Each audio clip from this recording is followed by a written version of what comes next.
Et salut à tous, et bonne année!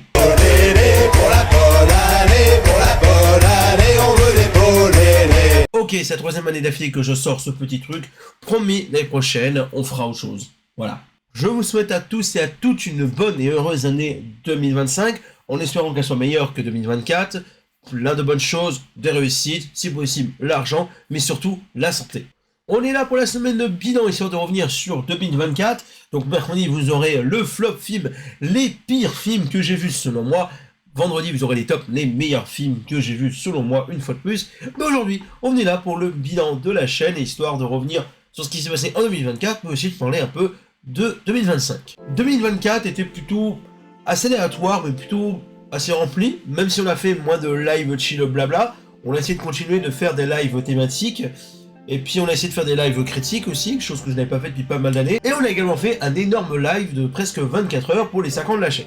Donc dans l'ensemble c'est plutôt une année assez bonne, même si je pense j'aurais pu faire peut-être un petit peu plus. On va essayer de régler ça en 2025, mais je ne promets rien. De toute façon on va revenir sur ce qu'on va faire cette année.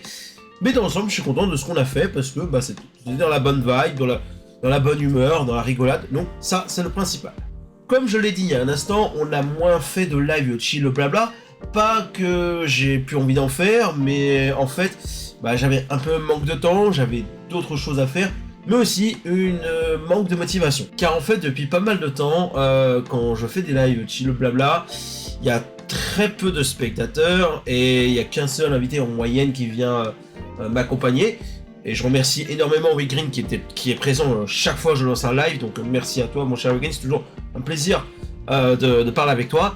Cependant, voilà, quand tu te dis qu'il y a une période, je faisais en moyenne, entre 10 et 15 spectateurs, c'est pas foufou, mais pour une petite chaîne à environ 500 abonnés, ce qui était pas mal. Et qu'aujourd'hui, j'en fais en peine en moyenne 2 à 4, oui, ça motive pas plus que ça. Après, on s'en fout des vues, mais c'est quand même plus agréable quand il y a des gens qui nous regardent, mais surtout pour échanger. Moi, ce que j'aime dans les lives, que ce soit thématique ou dans les lives chill, c'est l'échange, que ce soit avec mes invités ou aussi avec vous, spectateurs, et ceux qui sont dans le chat, parce que c'est quand même important de voir des gens qui réagissent à ce qu'on dit, où ils posent des questions, et puis il y a un échange, et ça c'est une chose que j'aime beaucoup sur les lives, et quand je vois qu'aujourd'hui c'est quasiment inexistant, ça motive pas plus que ça, parce que voilà, moi j'aime bien échanger, et si je suis tout seul derrière la caméra, avec un fond musical, et puis y a pas grand chose à dire, c'est pas spécialement les lives plus intéressants. Mais ça explique pourquoi j'en ai fait beaucoup moins cette année.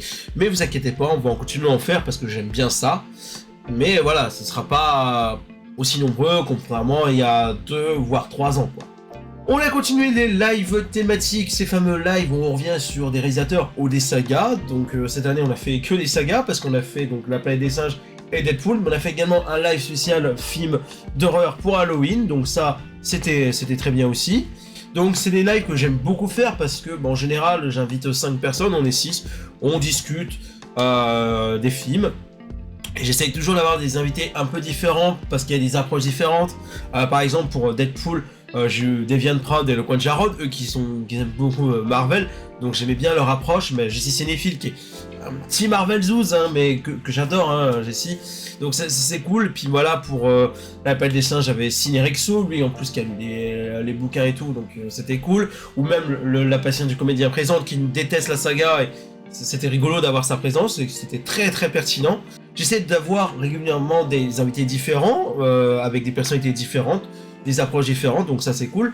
Mais aussi, il y a des invités qui reviennent souvent, parce que en plus d'être des personnes que j'apprécie, c'est les premiers souvent à se proposer quand je fais un tweet ou une story Instagram pour dire je vais faire tel live, si y en a sont intéressés, contactez-moi.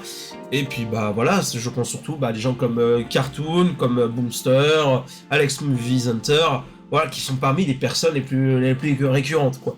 Donc voilà, c'est des lives qu'on va continuer l'année prochaine, parce que les lives thématiques, voilà, j'aime bien ça, donc ça c'est sûr, on va en faire encore pas mal pour 2025. On a fait également des lives critiques, donc un format que je n'ai pas fait depuis très longtemps. Je crois que la dernière fois c'était pour Shang-Chi en 2021, et je l'avais fait pour Camelot avec plusieurs invités. Donc là, le but c'est de parler d'un film, de critiquer un film, pendant 45-60 minutes avec un ou deux invités ou plus si possible, comme par exemple pour Gladiator 2 ou l'homme cinéma, donc Valentin qui avait détesté, moi j'avais plutôt apprécié, puis Nick Pool qui est venu s'ajouter en plein dans le live et lui il avait plutôt bien apprécié le film, enfin un peu plus que moi, donc ça a permis de débattre un peu. Bon après pour Vaiana 3, donc j'étais avec Cartoons et Valentin l'homme cinéma, donc on était tous les trois du même avis. D'autres étaient un peu plus durs, d'autres un peu plus tranchés, mais malheureusement j'aurais bien voulu avoir quelqu'un qui avait au moins aimé le film, au moins ça aurait pu d'équilibrer un petit peu, mais voilà, le but c'est d'en débattre, de s'amuser, de rigoler entre nous, mais surtout de donner un avis constructif avec des arguments comme on a fait. Le but c'était pas de cracher pendant je ne sais pas combien de temps sur un film qu'on n'avait pas aimé, mais bon, voilà, c'est une chose qui fait que, en tout cas, voilà, c'est un format que j'ai envie de refaire, donc je pense qu'on en refera l'année prochaine. Maintenant, on va revenir sur le plus gros projet de la chaîne, qui était le live des 5 ans de la chaîne, live qui a duré presque 24 heures. Pourquoi presque? Bah parce que je me suis arrêté à 21h30 de live, parce que toute la semaine j'étais malade. Quelques heures avant le live, j'avais dormi à peine 3 heures, j'arrivais plus à dormir à 5 heures du matin. Donc bah oui, j'étais mort de fatigue, donc à 9h, 9h30 du matin, j'ai coupé le live, alors qu'on aurait dû s'arrêter à midi le dimanche. Mais bon, 21h30 de live, alors qu'on a été malade toute la semaine, j'étais crevé comme je sais pas quoi, je trouve que voilà, c'est quand même pas mal. Il faut savoir que ce projet d'un live de 24 heures, ça fait des années que je l'ai en tête. À la base, on devait le faire en 2023 pour fêter les 500 abonnés, mais pour des raisons santé physique et mentale, j'avais décidé de le reporter, et puis au final, j'ai décidé de l'annuler. Donc, voilà. Après, tu vois, j'ai réfléchi, je me suis dit, il faut qu'on fasse quelque chose quand même pour les 5 ans de la chaîne. Parce que pour les 1 an, j'avais sorti 5 vidéos. Donc, il y avait un bêtisier, il y avait collection de Blu-ray, il y avait une vidéo sur mes autres passions. Donc, voilà, c'était plutôt cool. Pour les 2 ans, on avait fait un live de 15 heures. Pour les 3 ans, j'avais sorti une FAQ. Pour les 4 ans, je devais sortir une FAQ, mais elle n'est jamais sortie parce que j'ai commencé à la monter et j'étais pas motivé. Donc, FAQ que vous verrez jamais du coup. Et pour les 5 ans, je me suis dit, on va faire un petit quelque chose, on va faire un petit live de quelques heures. Puis voilà, je vais lancer le live en début d'après-midi, puis on verra ce que ça donne, quoi. Et puis je me suis dit, c'est les 5 ans de la chaîne, on va faire un truc un peu plus sympa. Donc j'ai commencé à réfléchir à un programme. Et puis j'ai fait, allez tiens, j'ai envie de faire ça, j'ai envie de faire ça, puis j'ai envie de faire ça. Puis après je me suis rendu compte qu'en fait, parce que j'ai 24 heures de contenu en fait. Et je me suis dit, allez, le live 24 heures, ça va être pour fêter les 5 ans de la chaîne. Et j'en suis très content parce que je me suis bien amusé, c'était très drôle, c'était passionnant, beaucoup d'échanges, et puis vous étiez beaucoup à répondre présent, que ce soit dans les spectateurs mais également dans mes invités. Donc ça c'était vraiment vraiment cool et ça m'a fait beaucoup de bien en fait. Faire un live, on fait des tier lists, des débats, des jeux, on rigole, on fait les cons, on écoute un peu de son, bref. Voilà, ça m'a fait du bien, ça faisait longtemps que j'avais pas fait un gros live comme ça, et puis j'ai pas vu le temps passer en fait. Pour la mort, il était minuit, je fais on est déjà à 12 heures de live, je fais what the fuck quoi. Donc là, moi, c'était quelque chose de vraiment d'extraordinaire. Donc voilà, merci d'avoir répondu présent, que ce soit dans les spectateurs, mais j'en remercie surtout tous mes invités qui ont répondu présent. Donc je pense au Guide Barbu, le bon animateur français, Jessie Cinéphile, Devian Prod, Nick Pool, Joseph. On a eu également l'homme cinéman, donc Valentin. On a eu Cartoons, Crazy Bunch, Stitch. Et puis on a eu également Alex Movie Hunter qui apporte beaucoup sur la chaîne avec soit les habillages, les intros de live thématiques. Donc merci beaucoup Alex pour ce que tu fais sur la chaîne. On a eu également Wick Green, on a eu Alex Park Explorer que j'apprécie beaucoup également. Et puis mon petit Boomster qui est une des personnes les plus fidèles, une des personnes qui m'encourage le plus.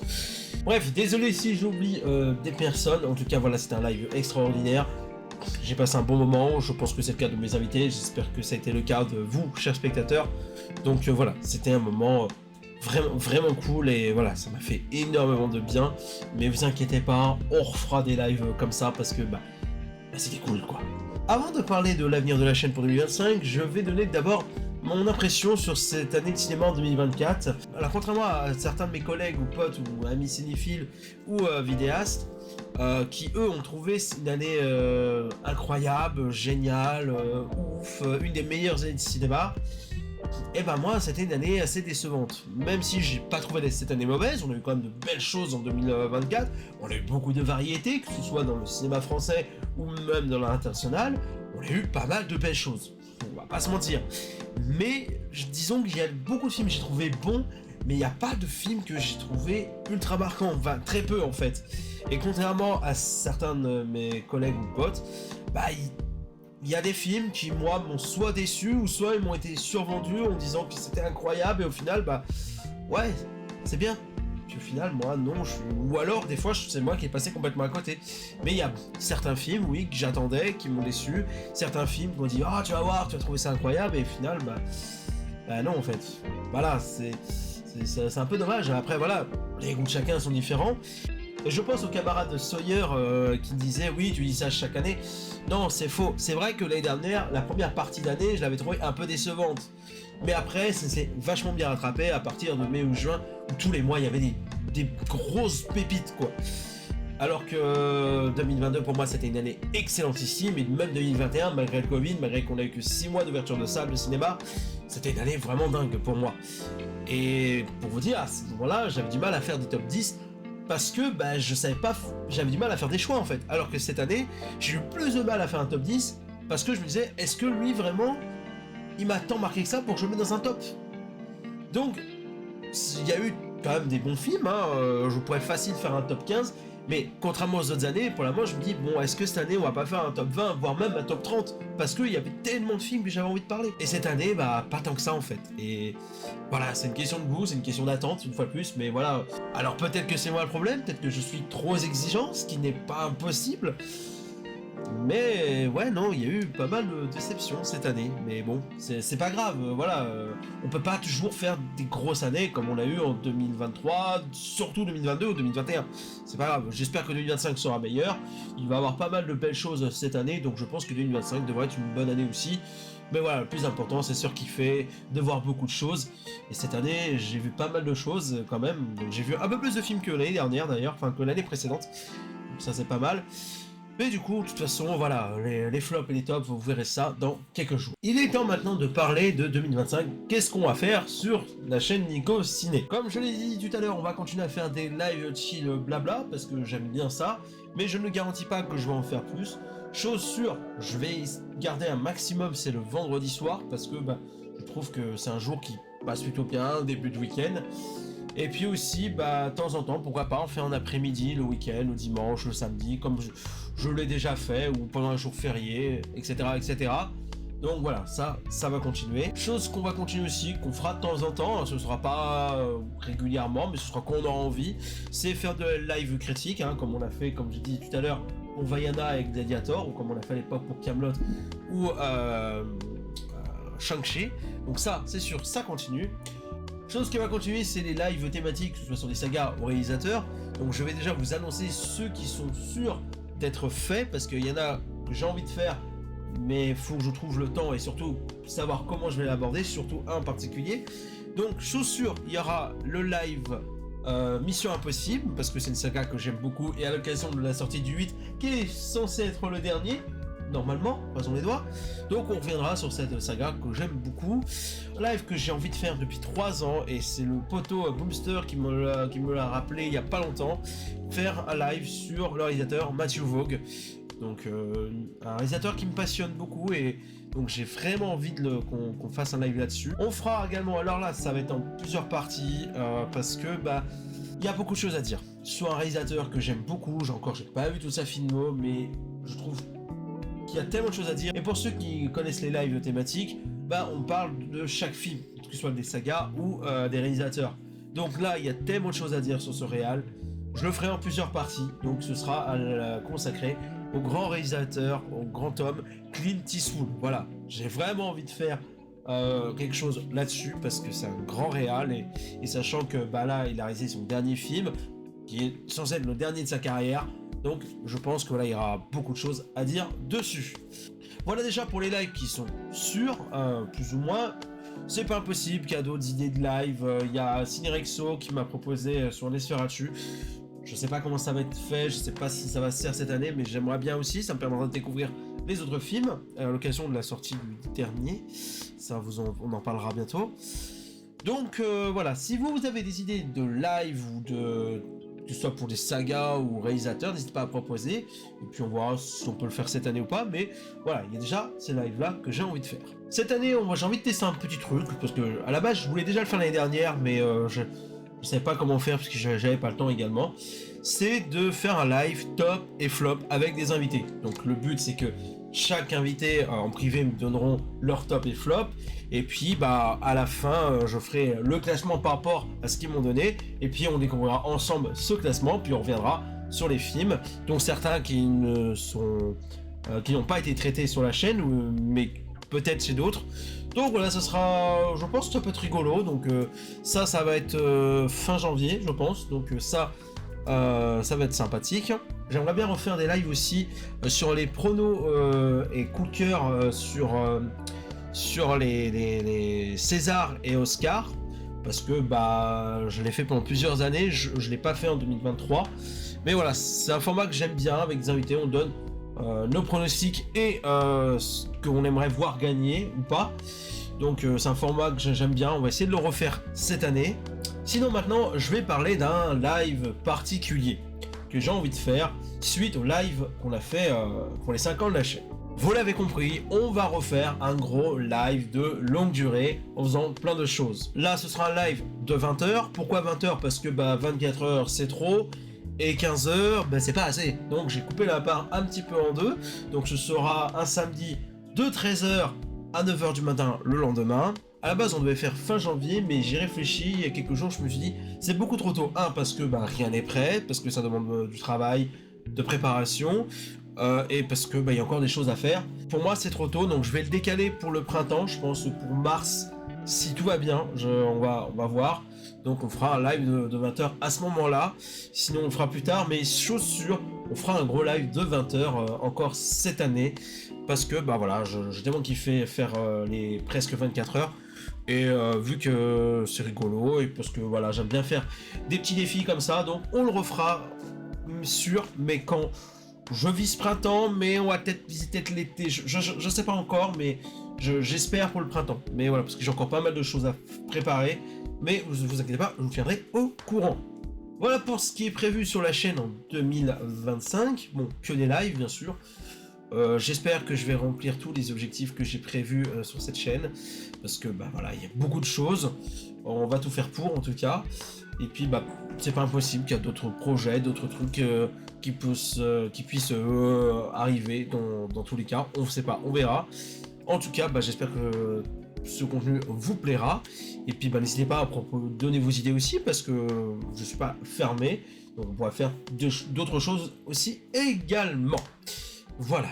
Maintenant, on va faire un petit bilan personnel parce que chaque année, je parle aussi de ma vie personnelle sur les bilans et je sais que certains, ça les intéresse. Donc 2024 a été une année plutôt bonne pour ma part, même s'il y a eu quelques petits couacs. Par exemple, pour ceux qui ne le savent pas, j'ai perdu mon emploi en mars 2024 et depuis je n'ai pas retravaillé parce que j'ai voulu profiter un petit peu du chômage, et puis d'un côté ça m'a permis de me remettre en question sur ce que je voulais faire et tout. Bon, il y a toujours des questions qui ne sont pas répondues, mais bon, faut que j'approfondisse un peu plus.